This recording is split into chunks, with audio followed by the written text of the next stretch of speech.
Hey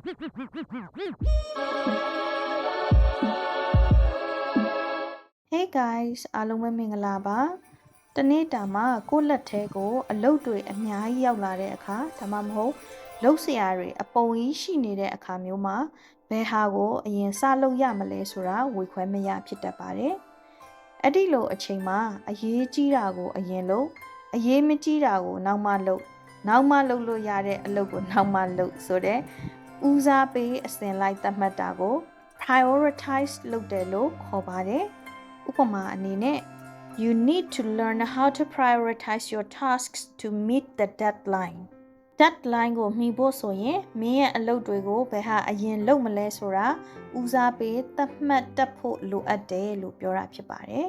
နောက်ထပ်အခြေအနေတစ်ခုကတော့အလုပ်နဲ့မိသားစုကြားမှာဘယ်ဟာကိုပိုပြီးဂရုစိုက်မလဲဆိုတာမျိုးမှလည်းဒီစကားလုံးကိုသုံးပြီးတော့ပြောလို့ရပါတယ်ဥပမာ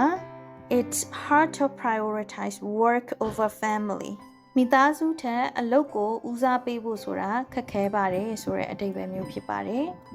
ဒီ prioritize ဆိုတဲ့စကားလုံးက focus on ဆိုတာထက်ပိုပြီးတော့အစီအစဉ်တကျလှုပ်ဆောင်တဲ့နေရာမှာ